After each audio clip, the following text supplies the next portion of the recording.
Part 1.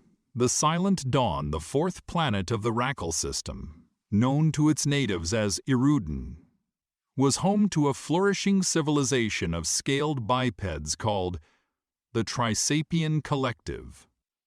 They'd achieved starflight centuries ago and had explored a healthy slice of their corner of the galaxy. Their spindly-limbed explorers scouted the edges of each frontier, scanning for resources, forging alliances with meek neighbors or subjugating them if they refused to see reason. The Trisapians, proud and cunning, had long considered themselves among the toughest, most advanced beings in this local region of space.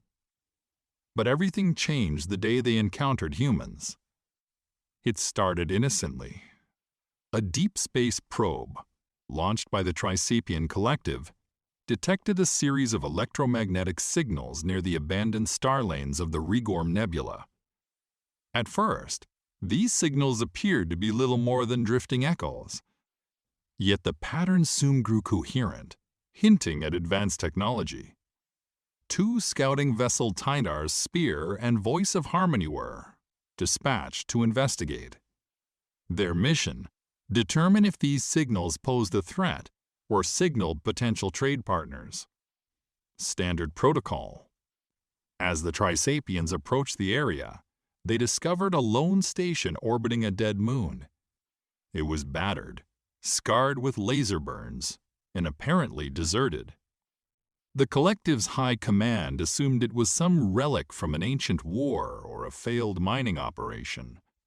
But upon docking, the reptiles found something horrifying in the dim corridors. Strange metals, bullet casings, claw marks on steel walls, doors severed by what looked like savage blasts of internal explosives. An eerie hush pervaded the station. Soon, the scouts realized they weren't alone. Cloaked in the gloom of a cargo bay, a single occupant gaunt, injured alien stumbled forward. It was covered in ragged clothing, breathing shallowly through an unfamiliar respirator. When the Trisapians approached, the figure uttered a single phrase in halting, glitchy Trisapian words. Ar run hu, man CCMing. Then it died, as though the mere mention of humans were too great a strain. The scouts looked on in confusion. They'd never heard of this species, but something in the dead alien's final expression sparked an instinctual fear that the proud reptiles hadn't felt in centuries. They brought their evidence back to High Ascendant Goriath of the Collective. Alarmed whispers circulated through the upper echelons. The star lanes near the Rigorm Nebula were known for lawless pirates, but this talk of humans hinted at a power or a terror they had not yet catalogued. Goriath's council decided to learn more. They launched intelligence probes, mustering a modest military escort. Fear was overshadowed by curiosity. After all, the Trisapian Collective rarely lost encounters. In the worst case, they would simply crush this unknown species with superior technology. That was the plan. Part the second first contact fractures within months, the Collective's probes located scattered rumors. Entire systems fell silent, reappearing later under new management. Space stations once occupied by proud warlike races sat empty, with logs referencing human infiltration, unpredictable aggression, or reckless expansions. The rumors sounded contradictory, but all pointed to the same unstoppable threat: humanity. Some logs described them as fragile, pinkish bipeds who used brute force and cunning infiltration. Others insisted humans were unstoppable devils who carved through the strongest defenses with raw will. The only consistency was the tone. Every race that faced humans found them terrifying. High Ascendant Goriath was skeptical. The Collective had triumphed over countless species.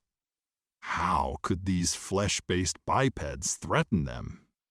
The decision was made to form a diplomatic expedition and overt attempt at contact, but backed by a small armada in case of hostility. They'd propose peaceful exchange of knowledge. Should humans respond with violence, the armada would demonstrate the might of the Trisapian collective. So they sent the Iruden peace envoy 3 heavily armed capital ships accompanied by half a dozen corvettes through the Rigorm Nebula to the Zareth Gate, a region rumored to be a human trade route. If these deadly humans truly roamed there, it would be the perfect vantage to watch them. The first glimpse of a human vessel was unremarkable from a distance.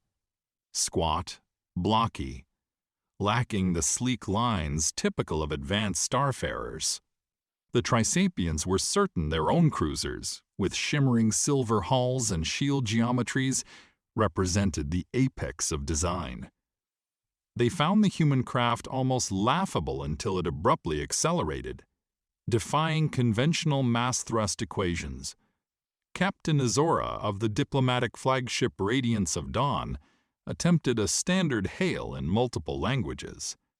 The human craft responded in the collective's own tongue, albeit haltingly.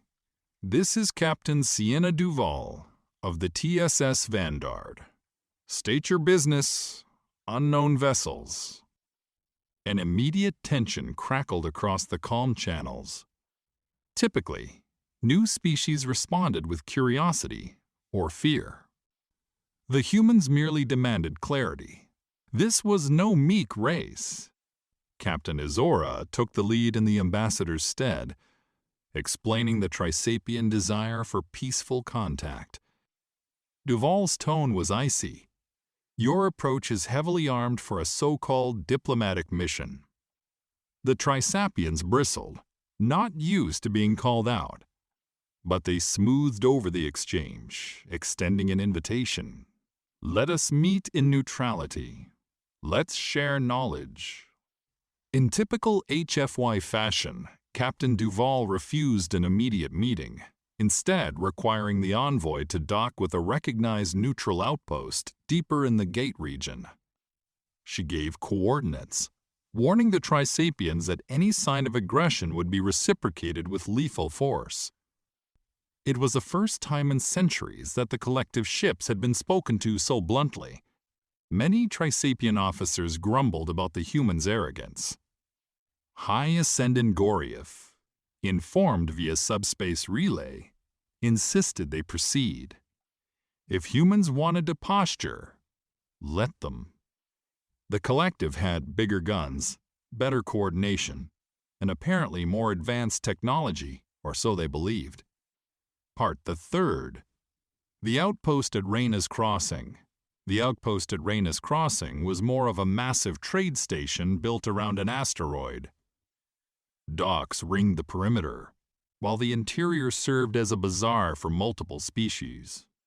According to logs, the station had been a chaotic freeport until humans arrived. Now it fell under Terran sphere security. Among the motley crowd, heavily armored humans patrolled in squads, keeping order with calm efficiency. Upon docking, Captain Azora and a small team of Trisapian diplomats stepped onto the station's arrival platform. Towering overhead was the dull gray hull of a Terran security frigate, bristling with weapon emplacements. Even in the swirling lights of the docking bay, the humans' presence felt oppressive.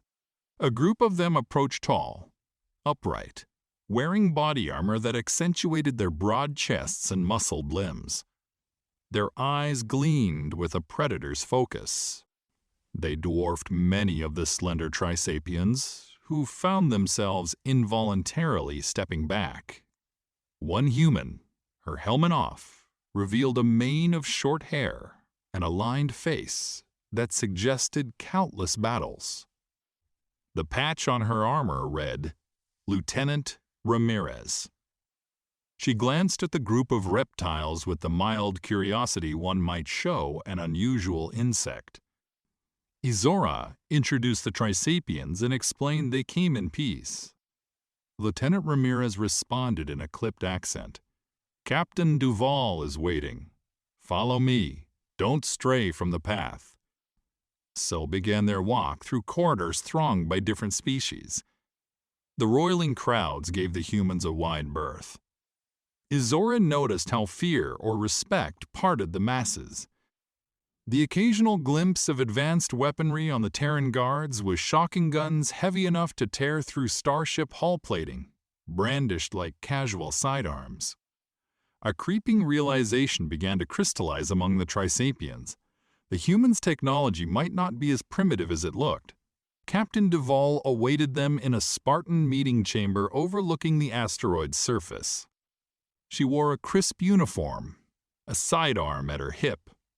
Her expression was measured, neither warm nor cold. Izora tried to convey the usual pleasantries. "We come in goodwill. Let us open trade," etc. Duval listened politely, then made her stance clear. The Terran sphere's expansion in the region was non-negotiable. They had no quarrel with the Trisapian collective unless the collective attempted aggression. The Terran sphere had encountered enough hostile species to respond with lethal force at the faintest whiff of betrayal. It all sounded typical of a new power. But something in her unwavering eyes carried an intensity that unsettled Izora. The Trisapians prided themselves on reading subtle body language, but humans' micro-expressions were almost too fast, flickers of a predator's interest. Izora overcame the urge to flee and pressed on, hinting that the collective had come prepared for a mutual show of might, that it was best if both powers recognized each other's potential. Duval's brow furrowed. "Is that a threat?" Before Izora could respond, alarms blared from the station's overhead monitors. A live feed showed that a group of 5 Trisapian corvettes had drifted too close to Terran-patrolled shipping lanes contrary to the docking orders. Some lower-level Trisapian officers, possibly nervous or suspicious, had deviated from the flight plan. In an instant, Terran gunboats swarmed them, warning them off. The corvettes made a panicked move, and Terran energy beams flared. Izora's translator crackled with frantic Trisapian chatter. "We're under attack! They're not even giving us a chance to explain." In a matter of seconds, a corvette exploded. The others retreated, heavily damaged. Duval turned her gaze on Izora, eyes as cold as interstellar void. "We gave them explicit instructions. If your ships disobey, they'll be treated as enemies. Do you understand me?" Izora's scales flushed with anxiety and rage. The collective had never encountered such swift, unilateral force from a new species. "Why, yes," was all the captain could manage, voice trembling. Meanwhile, behind Duval, Lieutenant Ramirez rested a hand on her sidearm, gaze fixed on the Trisapians as though anticipating a retaliatory strike. The negotiation ended with Izora's hasty promise the collective ships would comply. They left the meeting chamber, hearts pounding. The humans' capacity for violence, how quickly they escalated from polite conversation to lethal force sent, the diplomatic team reeling. The seeds of terror were sown. Part the 4th seeds of dread word spread through the envoys. The Corvette pilots who survived the skirmish recounted the humans' unblinking method of warfare. No posturing, no warnings beyond an initial single hail. The moment they perceived a threat, they struck with terrifying precision. This was not the style of the more ceremonial or hierarchical races the collective had dominated. This was raw, unwavering brutality. The xenopsychology experts among the Trisapians retreated to their labs, analyzing the human's nature. They discovered countless references in the station's data archives. Humans had survived centuries of internal conflicts on their homeworld, Earth, forging a warrior culture that respected cunning and resilience. They adapted relentlessly, modifying technology to suit rapidly shifting strategies. They had a ferocious drive to protect or expand their territory once they felt threatened. In every historical chapter, humans overcame disasters that would have annihilated other species. Their violent legacy was matched only by their capacity for alliance building with those they deemed friends. The contradiction baffled the collective. Savage conquerors? Or loyal partners? High Ascendant Goriath received daily updates from the envoy. The more Goriath learned, the more uncertain he became. The collective's propaganda had always painted them as unstoppable. But now, for the first time in living memory, an alien species might overshadow them in raw ferocity. Yet Goriath refused to yield. The collective's pride ran deep. He ordered the envoy to remain on good terms, while quietly gathering intel on the humans' vulnerabilities just in case. Goriath considered the possibility of striking first if these Terrans posed a long-term threat. But infiltration attempts into Terran databases ended in fiasco. The moment a Trisapian operative tried to slice into restricted files on Reyna's crossing, Terran cybersecurity traced the hack. The next morning, that operative's body was found in a corridor, chest neatly penetrated by a plasma bolt. No official claim from Terran authorities, but the implication was clear. Try to sabotage us, and you die. Those same days, across the station's marketplace, rumors trickled in of humans who had marched into warlike empires, toppling them or forging uneasy alliances. The Gromach Reavers once dreaded and half the galaxy had vanished entirely after tangling with humans near the Omega Spiral. The Tekar hive that subjugated entire species found its queen captured and displayed as a cautionary tale. Evidence mounted that these humans, if provoked, would shatter the collective in a matter of months. Part 5. An offer and an ultimatum amid the tension. Commander Kolrotha Rising Star and the Trisapian officer core-hatched a plan to demonstrate superior cunning.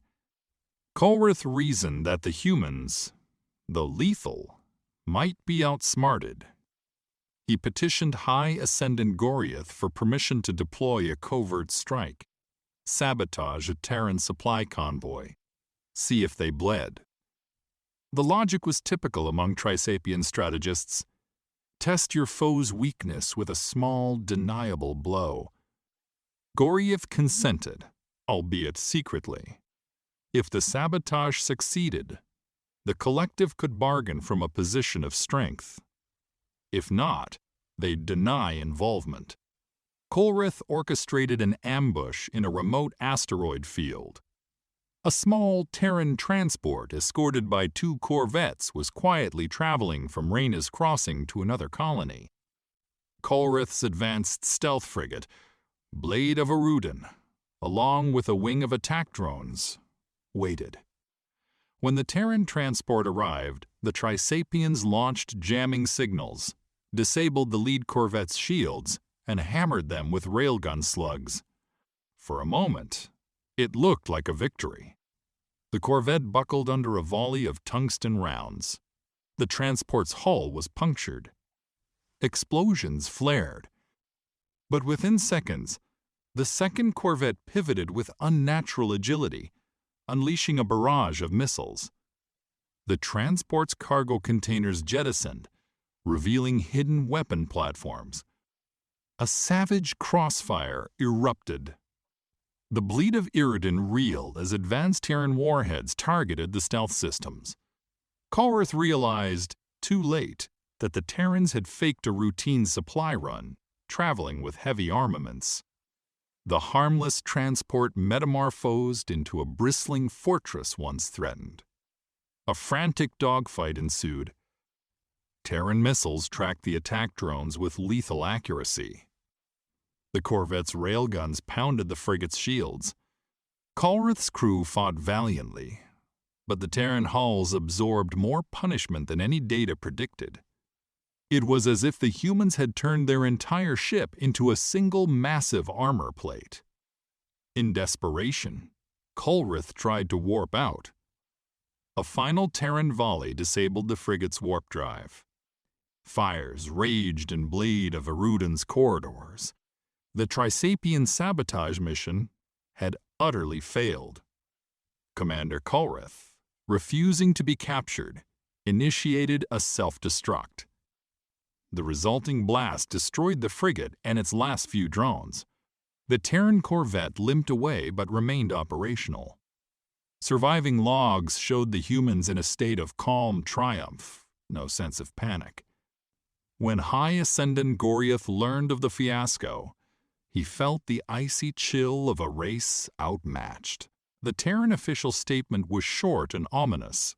"We detected unidentified assailants. We neutralized them. We have evidence linking them to the Trisapian Collective. We will respond accordingly." Now, the Collective braced for retribution. The Terrans had discovered their deception. Fear among the High Council soared. Goryath considered unconditional surrender, but that would shame the entire species. Others demanded all-out war, even if they risked annihilation. Tensions reached a boiling point. Part V shadow of WAR in the weeks that followed, Terran ships increased patrols near known collective routes. Diplomatic lines jammed with Terran demands. Explain your aggression. The Collective, proud and cornered, spun lies about rogue agents or pirates. The humans, evidently, weren't buying it. Then came the horrific broadcast. From an outlying Trisapian colony named Jassys 4, a distress signal lit up the net. Reports said a Terran fleet had arrived in orbit unannounced. Ground-side sensors detected troop deployments. Colony administrators panicked. The broadcast cut off abruptly. 20 hours later, a single message emanated from Jassys 4 on all frequencies. This colony is under Terran Sphere administration. Any vessel approaching without permission will be fired upon. There was no sign of mass casualties among the civilians. Instead, it seemed the Terrans had seized control with surgical efficiency. The Collective's proud city now displayed Terran security patrols on every street, Terran ships overhead, and a brand new Terran Authority office broadcasting day and night. The colony's leadership was forcibly replaced, local security disarmed. It was an occupation, and a bloodless one. Not because the Trisapians had welcomed them, but because no one had the capacity to fight back.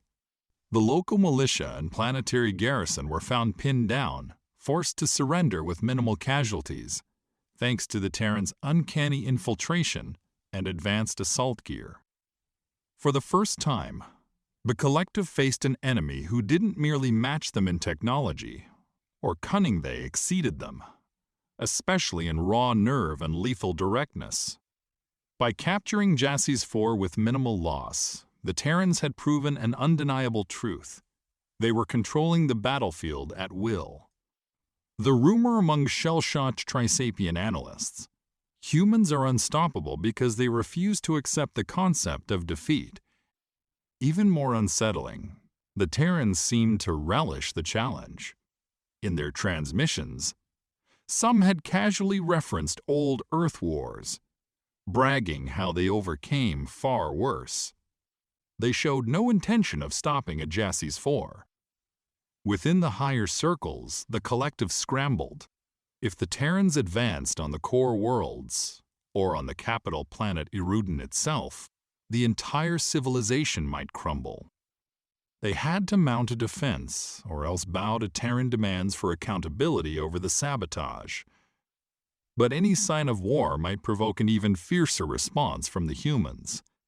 High Ascendant Goryath realized only a cunning show of strength enough to impress the Terrans and a sincere apology might stave off a total takeover.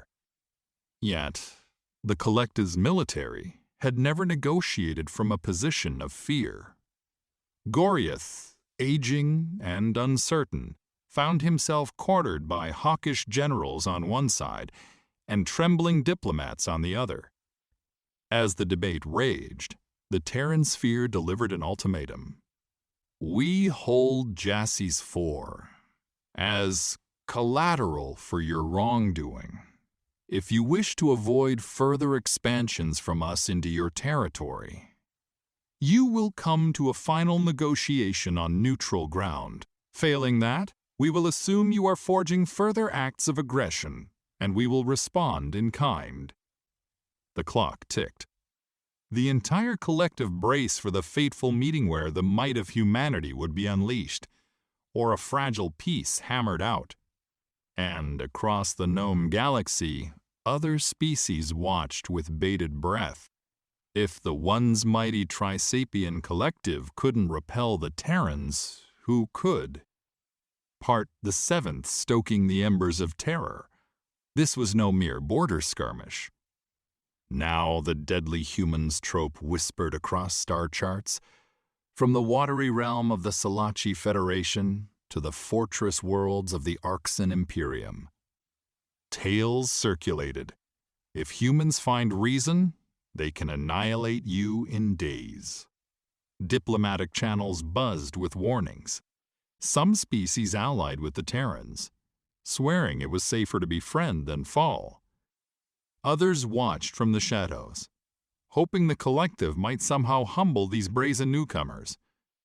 Meanwhile, in battered outposts near the Rigorm Nebula, the few survivors from older conflicts with humanity told stories of human soldiers who fought like creatures possessed, ignoring injuries that would kill other species, using cunning traps.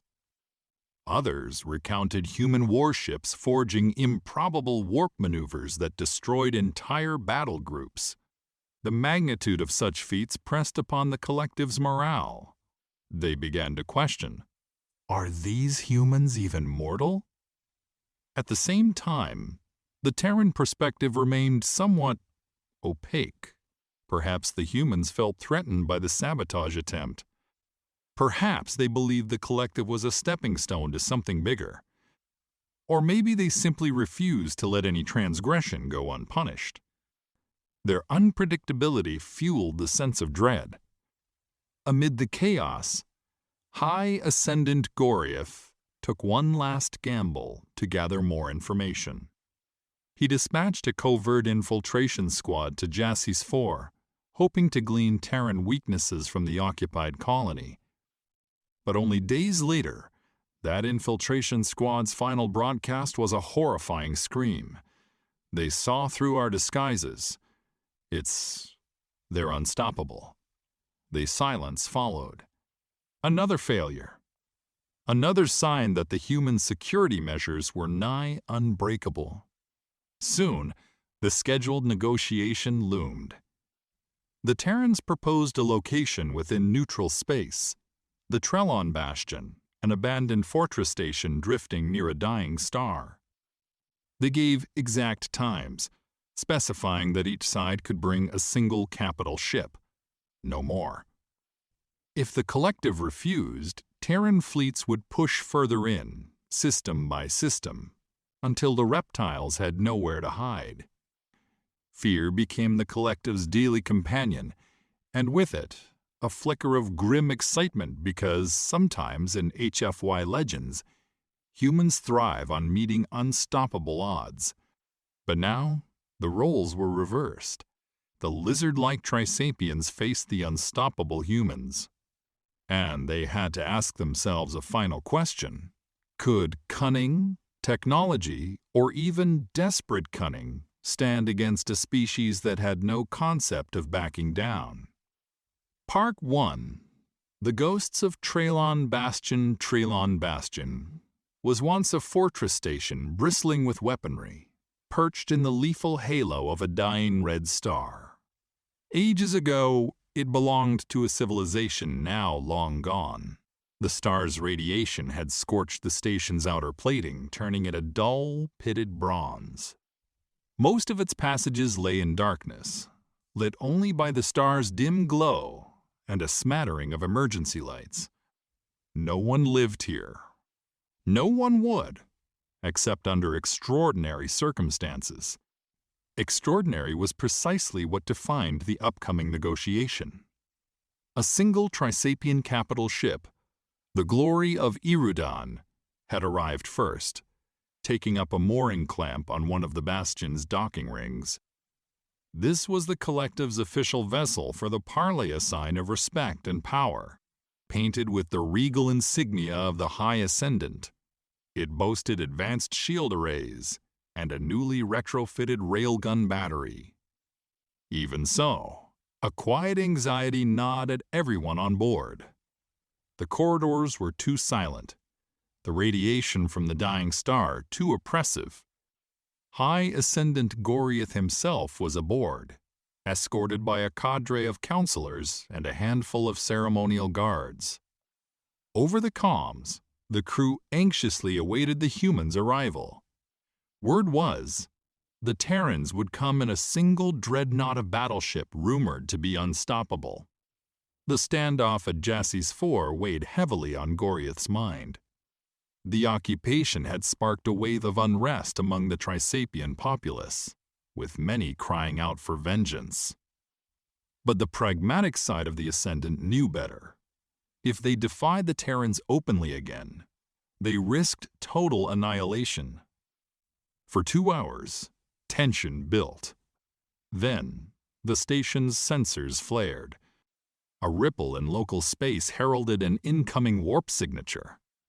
A looming silhouette coalesced, the TSS Aegis Breaka Terran dreadnought, easily the length of 2 collective capital ships.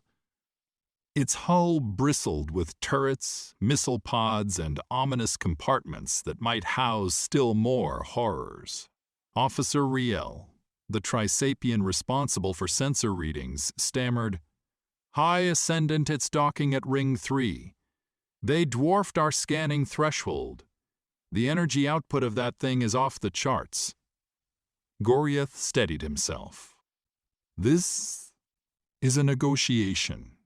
They come with one ship, we have one. Let's not panic." The bastion's battered docking ring hissed as Terran mag clamps locked the dreadnought in place. On the main external cameras, the collective watched a small contingent of Terran figures step out into the docking corridor, maybe half a dozen. Their posture was casual, yet their gear looked lethal. The leading figure was presumably a high Terran official. Goriath beckoned his retinue. "We meet them in the designated concourse. No aggression, no trickery, unless forced." Still, the unspoken question echoed in every mind. Could a stealth attack succeed if needed?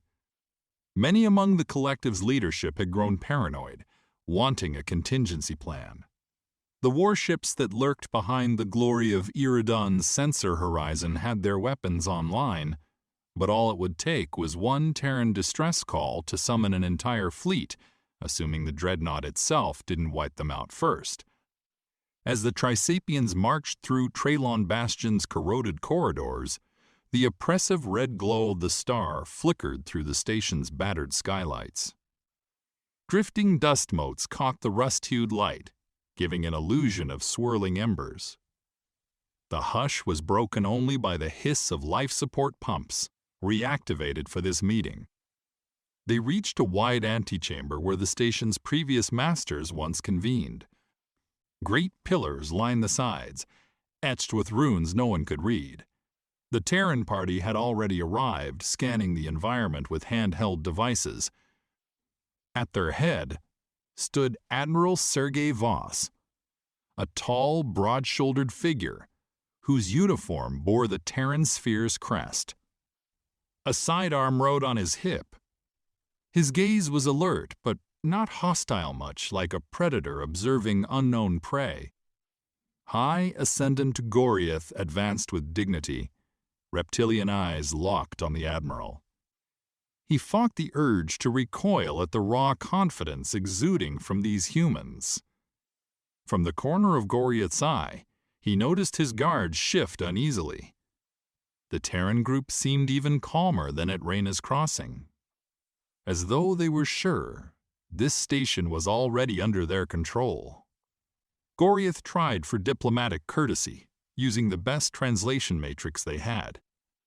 Admiral Sergei Voss, on behalf of the Trisapian Collective, I greet you. We gather here to settle the unfortunate hostilities and misunderstandings that have occurred. Voss inclined his head slightly. High Ascendant Goriath, the Terran sphere acknowledges your presence. We seek resolution, but we won't ignore the aggression and sabotage your forces inflicted on our convoys and outposts. Nor can we overlook the infiltration. But temps on Jassie's 4. The final phrase had a knife's edge. Goriath fought to maintain composure. Part the second negotiation under duress, they moved to a long table in the chamber's center carved from black stone, worn smooth by centuries. On one side, Goriath and his advisors. On the other, Admiral Voss and 2 Terran officers, including Captain Sienna Duval, who had first confronted the collective at Reyna's crossing. The rest of the Terrans fanned out, standing guard.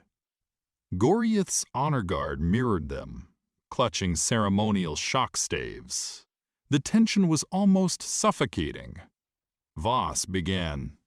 The Terran sphere demands accountability for the sabotage attempt that killed dozens of our people. We also have control of Jassie's 4 in direct response to your aggression. We're open to returning it if certain conditions are met. Goriath's throat felt dry. Jassie's 4 was no minor colony. It was a resource hub critical to the collective's infrastructure. If Terrans retained control, the collective's economy would strain, risking internal collapse. Yet, how to negotiate from a position of abject weakness? Goriath exhaled slowly. We admit some unauthorized military action took place. The sabotage was the work of extremist elements within our hierarchy.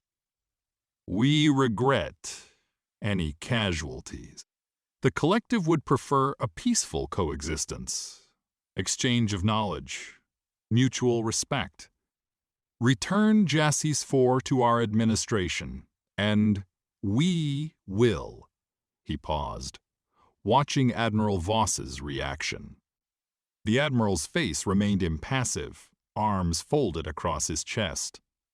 You want your colony back, but you can't offer enough to justify the lives lost.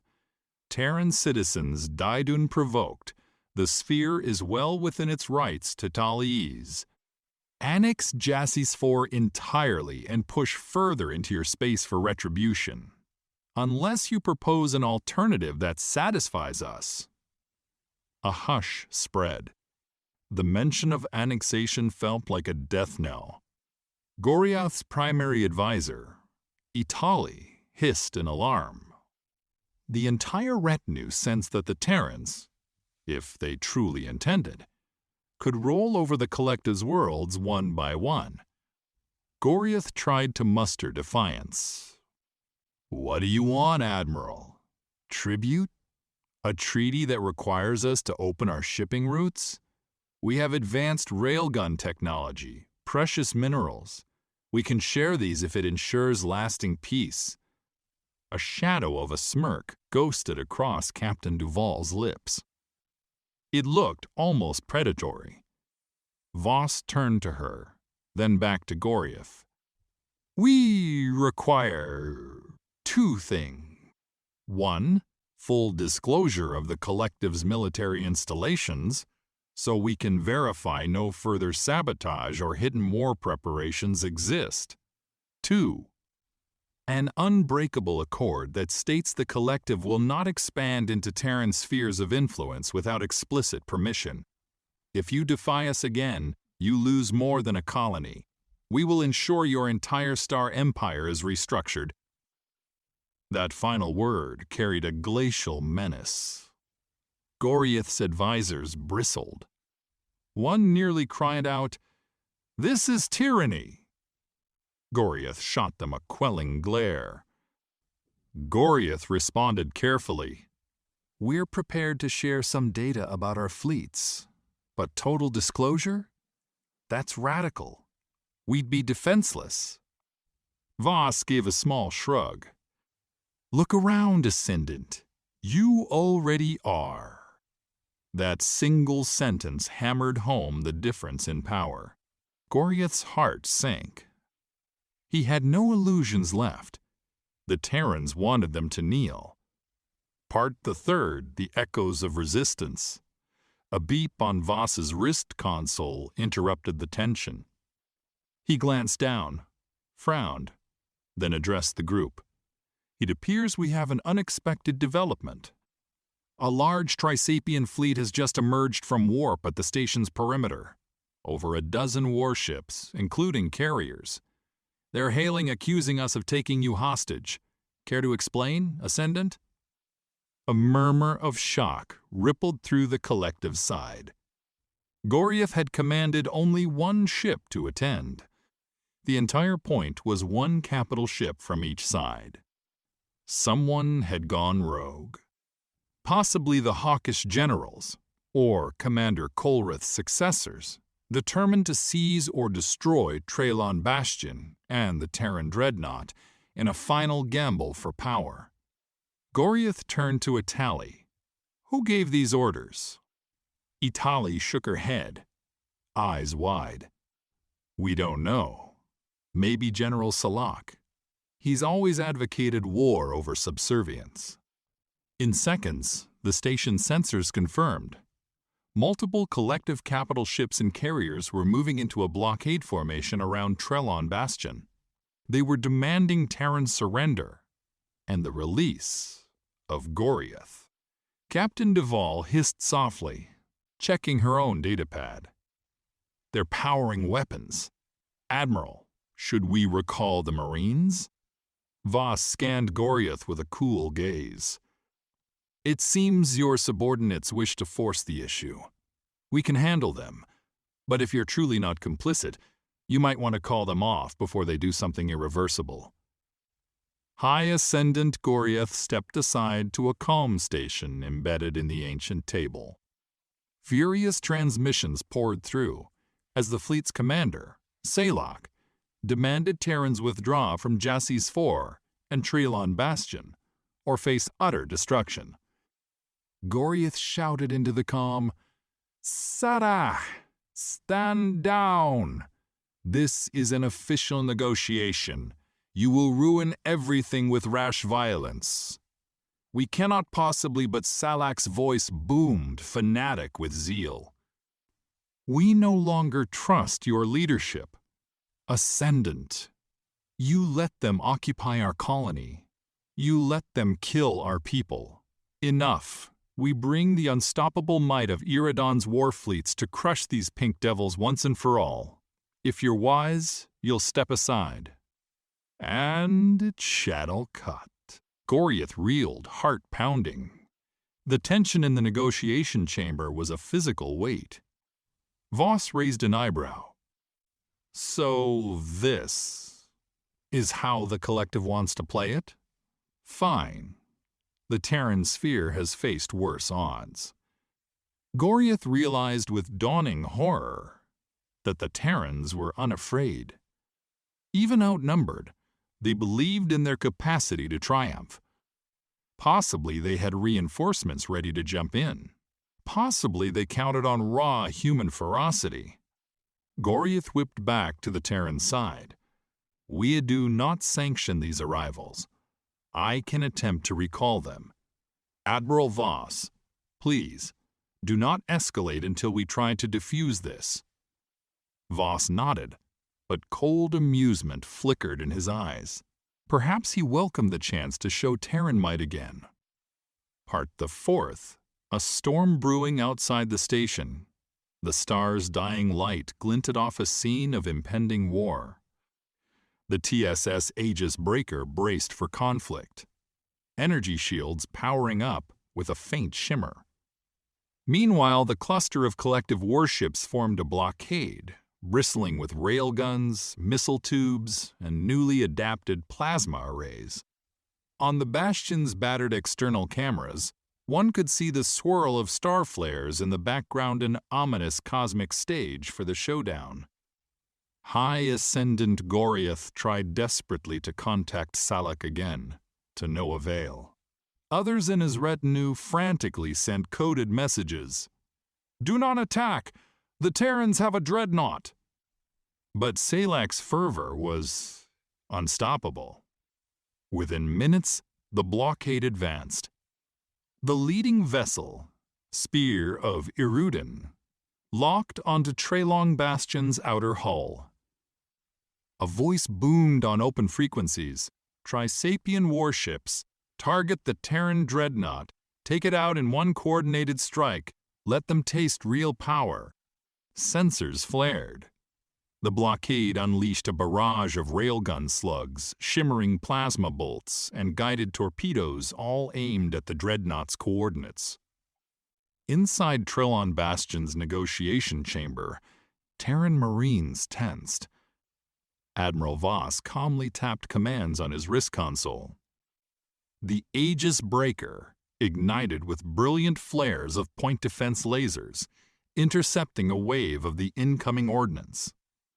The Terran dreadnought shimmered under the onslaught, as though enveloped in an advanced multi-layered shield system. Chunks of flak and micro-explosions lit the vacuum like fireworks.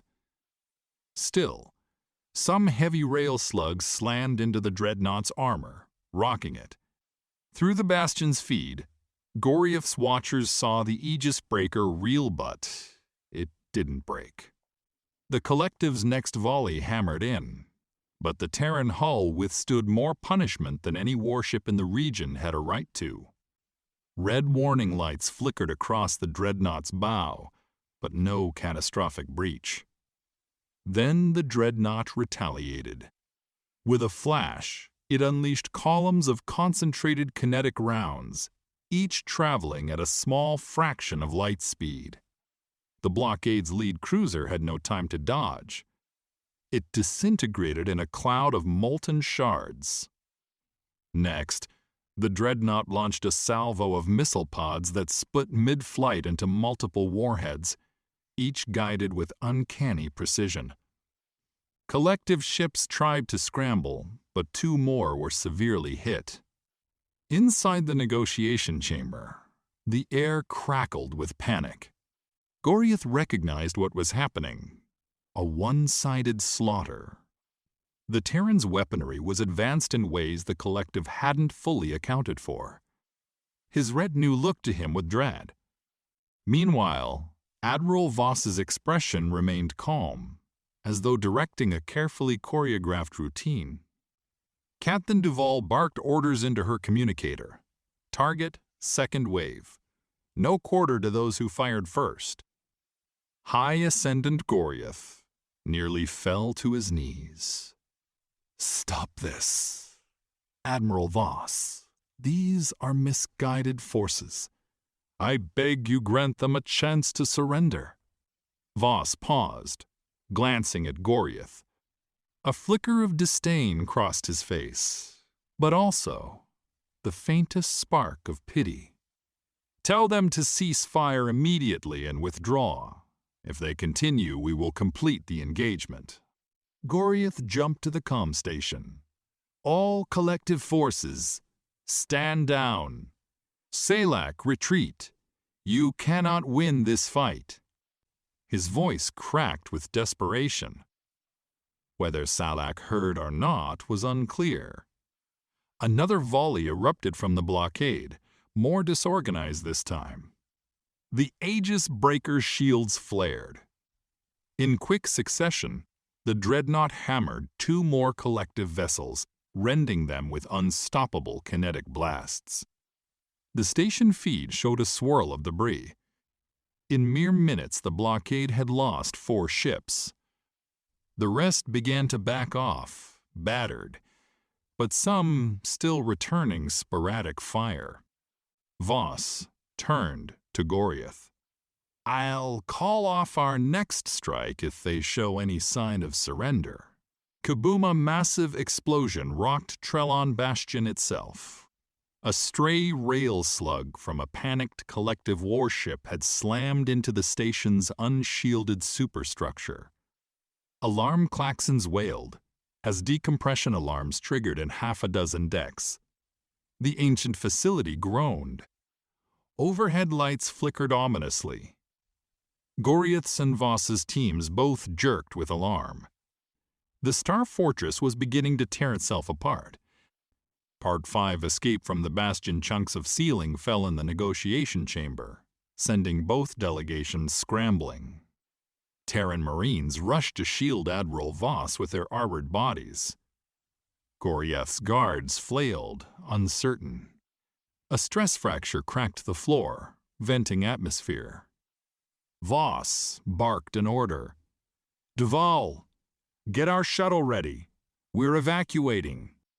Ascendant, if you want to live, come with us or get to your own ship fast." In that moment, Goriath realized the Collective's fiasco had come full circle. The terror of the humans was now overshadowed by the immediate threat of the station's meltdown. He signaled his retinue, "To the glory of Iruden hurry!" As they dashed for the corridor, the station buckled again. Flames erupted from a ruptured pipe. Debris rained from the overhead. Deafening screeches tore through the blackened passages as Trelon Bastion spiraled toward catastrophic collapse. A twisted corridor slowed the group. One half was caved in. The Terran Marines forced open a hatch to a side route. Goriath looked back, seeing the ancient antechamber vanish in swirling dust. He glimpsed a sliver of how unstoppable the humans were. Even in crisis, their synergy was perfect. Marines covering angles, Admiral Voss striding with calm authority. The Trisapians, by contrast, stumbled in confusion. They made it to a docking junction. On one side, a corridor led to the Trisapian capital ship. On the other, the Terran path to their dreadnought's shuttle. Splitting up here was risky. The station's structure might fail at any moment. Voss turned to Goriath. "I hope your men stand down. This war was never our preference, but we won't hesitate to finish it if forced." He gestured for a swift handshake, an unexpected human gesture. Goriath, confused, but mindful of the custom, clumsily placed his scaly hand in Voss's. Voss's grip was iron. "Convince your people to sign the treaty. If not, the sphere will do what it must." They parted ways. Goriath and his entourage dashed left, the Terrans to the right. Through canted corridors that sparked with failing power conduits, the Trisapians crawled, coughed, tried not to succumb to the swirling dust. At last, they reached the docking tunnel to the glory of Iruden. As Goriath boarded, an ensign cried out, "High Ascendant, the station's about to blow." Goriath barked, "Launch us clear, now." Part V the fires of the dying star in a chaotic flurry, the glory of Iridan tore free of Trelon Bastion's moorings. Explosions rippled along the fortress's spine, sending hunks of metal drifting like lethal confetti. The ship soared away, trailing debris.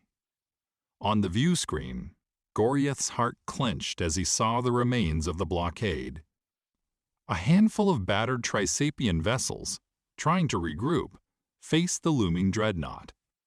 Then Trelon Bastion, battered by stray shots and internal meltdown, collapsed in on itself. A final, colossal explosion flung shrapnel outward. The shockwave rumbled into open space, buffeting both the Terran dreadnought and the Trisapian warships. Officer Riel let out a quavering gasp, scanning the readouts. The Terrans aren't firing now. It looks like they're letting the blockade scatter or gather themselves, possibly waiting for a surrender call. We lost more than half our vessels in that skirmish, high ascendant. A helpless fury coursed through Goriath. The entire fiasco had cost them lives, ships, and bargaining power. Meanwhile, the humans, they were still there, overshadowing everything like a cosmic apex predator. A sudden hail blinked on the comm. It was a battered corvette from the blockade, its captain begging for direction. The subspace chatter was chaotic. Some ships wanted to continue fighting. Others demanded an immediate retreat. Goriath, as high ascendant, seized the frequency. All collective forces cease fire. Fall back to rally coordinates. We must salvage what remains of our navy. We can't defeat them head on. Stand down. That's an order. One by one, ships acknowledged. The battered fleet withdrew, forging a warp corridor away from Traylon Bastion. On the view screen, the TSS Aegis breaker maintained position, as if daring them to stay for round 2. Admiral Voss didn't chase them, nor did the dreadnought vanish. He was letting the survivors limp away, a silent message that the Terrans were in control. Goriath slumped in the commander's chair, eyes shut. The broadcast from the Terran side arrived moments later. This is Admiral Voss to all Trisapian vessels. We have no desire to slaughter you. Heed the High Ascendant's command. Stand down. Or face the consequences. We will remain in this sector a short while. After that, we move to finalize negotiations on our terms. A final, humiliating sign-off. The Terran dreadnought pivoted, scanning the field of wreckage, then held position near the station's remains. Goriath quietly cursed. They had gambled on a show of force, and lost. The entire galaxy would learn of this fiasco that the unstoppable humans had once again shattered a powerful foe. The subordinates who orchestrated this blockade had only hastened the collective's downfall. Part the seventh aftermath and reckoning in the days that followed, the battered blockade regrouped in an unremarkable star system at the collective's frontier. War councils convened amid the wreckage. Many top generals were missing, presumed dead or in disgrace. High Ascendant Goriath took a grim head count. Losses were staggering. Meanwhile, the Terran sphere had signaled it would remain near Traylon Bastion for a short window, waiting for the collective's next step. Rumors spread that the Terrans had repaired some damage to the dreadnought, in mere hours further proof they were advanced beyond the collective's predictions. More rumors trickled in from Jassie's 4. Terran forces were reinforcing the colony, not brutalizing it but installing robust security, integrating local infrastructure into Terran supply lines. The colony was effectively lost, unless the collective agreed to Terran terms, or orchestrated a suicidal rescue. Among the terrified crowd of Trisapian officers, one question rose repeatedly. Is there any weakness? Teams of scientists dissected sensor logs from the Trellon skirmish, searching for exploitable patterns. They found fleeting details. Terran shields did falter momentarily under intense railgun hits. Some sections of armor showed microfracturing, but each vulnerability was swiftly patched or mitigated. No repeated strike had the same effect.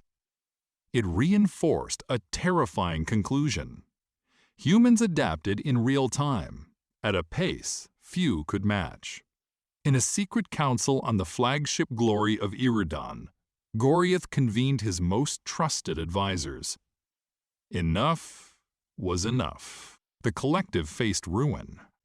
Yet Goriath refused to watch the entire empire burn for the pride of a few radicals. He saw only one narrow path left, a formal surrender disguised as a treaty. "We must preserve what we can," Goriath told them. "We'll give them strategic data, partial disarmament. Let them keep Jassie's 4. In exchange, maybe we keep our capital and the rest of our empire. It's humiliating, but it's survival. Our people can live.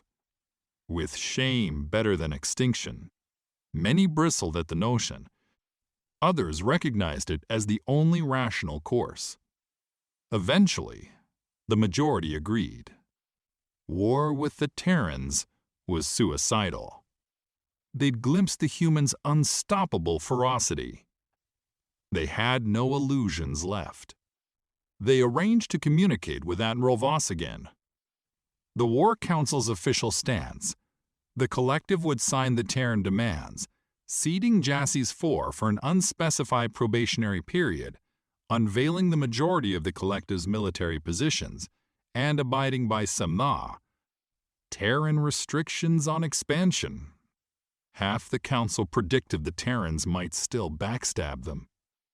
The other half insisted it was better than certain destruction.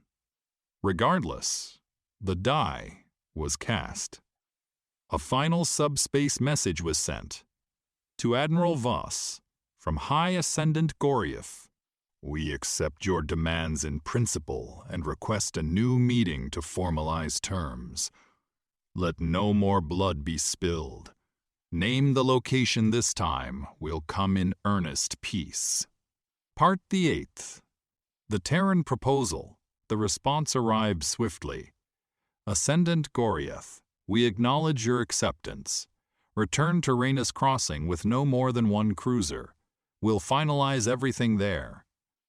The station at Reyna's Crossing where the collective had first tasted Terran might would serve as the final stage. Goriath prepared a small entourage. They disguised their heartbreak behind stoic expressions. Everyone knew the truth. The Empire was beaten. Meanwhile, behind the scenes, some radical officers still seethed, calling for one last, all-out strike at the Terran home territories. But it was a pipe dream. The collective's warp lanes didn't even extend that far, and intelligence on Earth, or the Terran core, was virtually non-existent. They faced a hopeless scenario.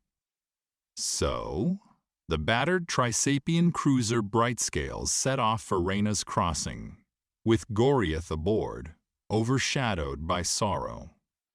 A skeleton crew, a few resigned diplomats, and a final scrap of hope that the humans might show mercy once the treaty was signed. Part 1. Return to Reyna's Crossing. The Trisapian cruiser Brightscales emerged from warp at the outer perimeter of Reyna's Crossing. A hush fell over the bridge. This was the same Freeport-turned-fortress station where the collective's diplomatic mission had once arrived with measured optimism.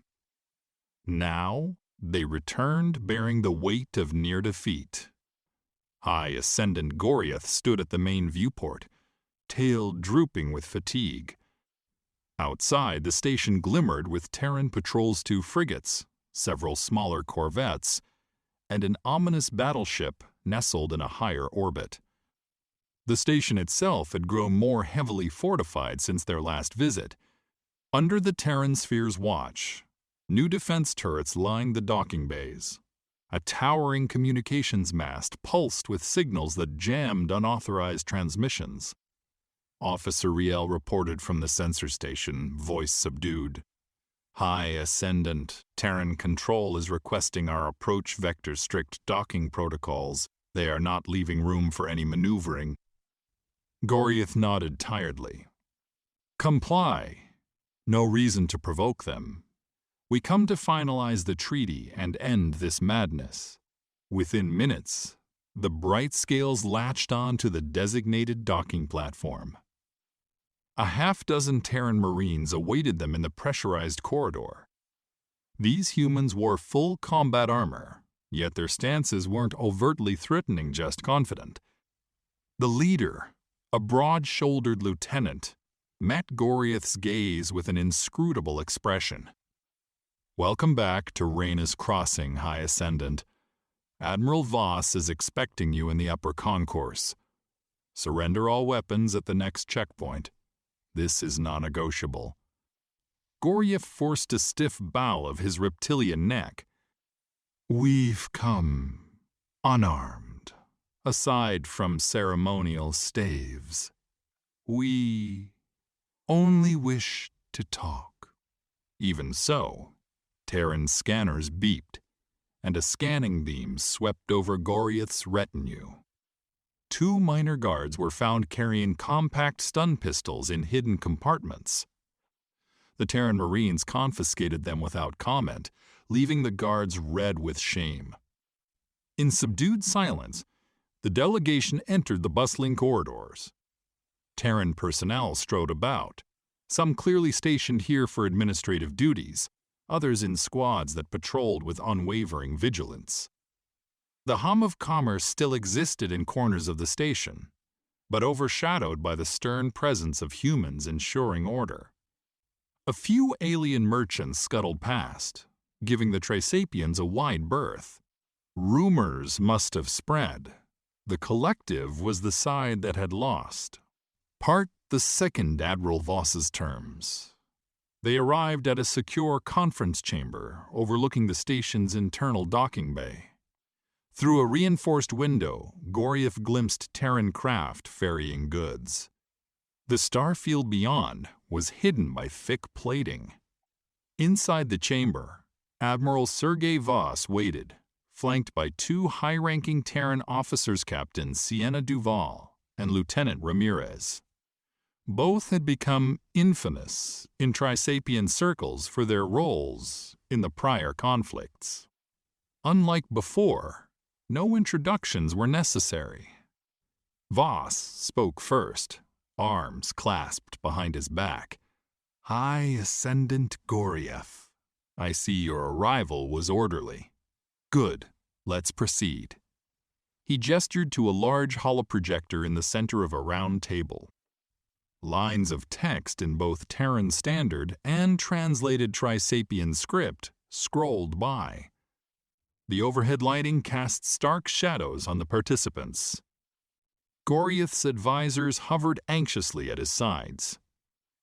Voss tapped a console, and the text expanded. "Seeding Jassys 4. The Terran Sphere retains administrative control of the colony for a minimum of 5 standard cycles. Military transparency. The Trisapian Collective must provide detailed star charts of all shipyards, fleet deployments, and weapon research outposts. Random Terran inspections would be allowed to ensure compliance. Non-expansion clause. The Collective forfeits any claim to uncharted systems near the Rigorm Nebula or beyond, effectively halting their empire's outward growth in that region. Conflict reparations.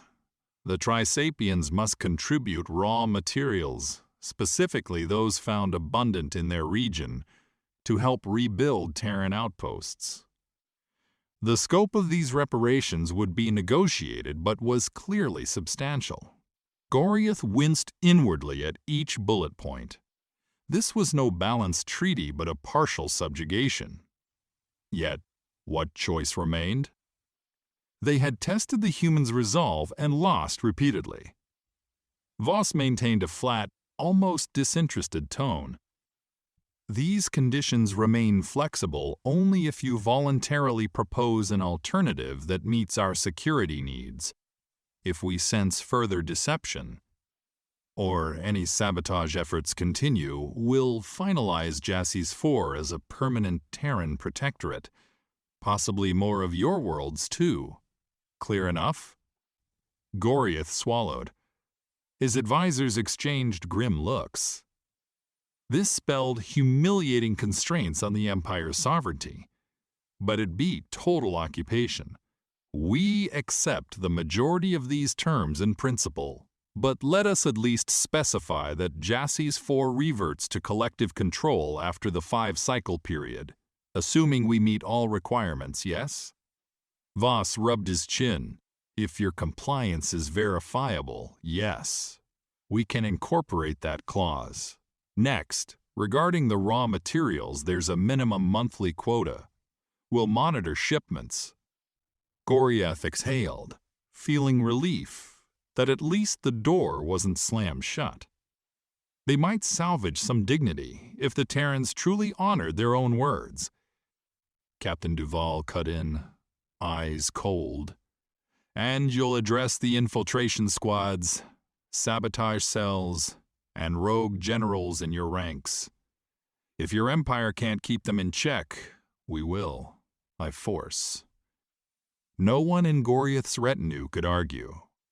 They had lost that right the moment Salak's fleet had attacked Traylon Bastion.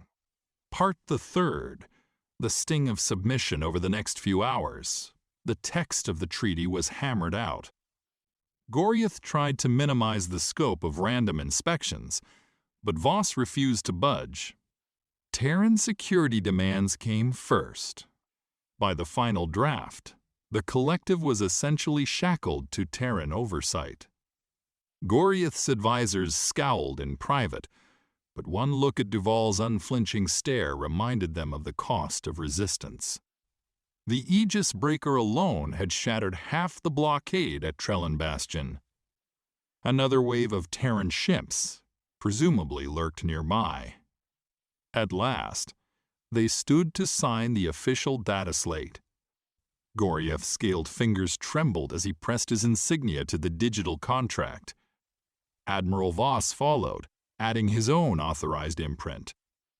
The holoprojector sealed the terms, effectively rewriting the region's power dynamics overnight. Lieutenant Ramirez nodded, stepping forward to greet Goriath with that same handshake gesture. The High Ascendant mustered enough composure to reciprocate. "It's done," Ramirez said, voice clipped.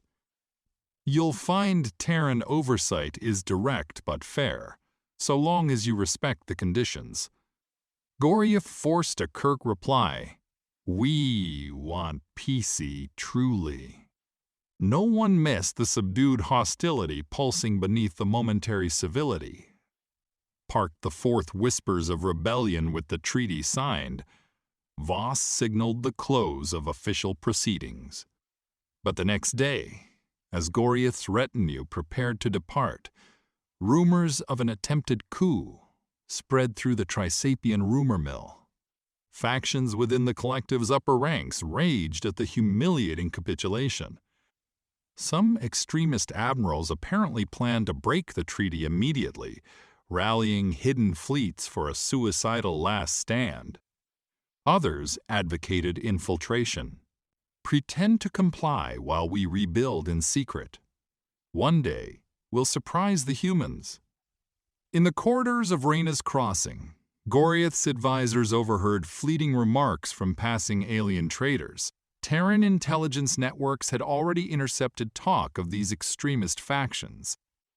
If the collective tried any such betrayal, the humans would respond harder and faster than before. High Ascendant Goriath recognized a desperate truth. The only chance to keep the Empire intact was to quell these rebellious pockets. If any group incited Terran wrath again, the collective might be wiped from the star maps. Even so, he couldn't help a pang of bitterness, recalling how proud his people once were. Now they tiptoed around a mightier foe. That same day, Goriath received a coded message from a mysterious conspirator within his government. "Ascendant, do not let them chain us. We have contacts, new weapons, hidden fleets. On your signal, we can strike. Our sabotage attempts are not done. Meet me at the old Gesser mining post if you dare. There's a path to victory. Goriath read it with dread. He'd already signed the treaty. Another sabotage attempt would doom them all.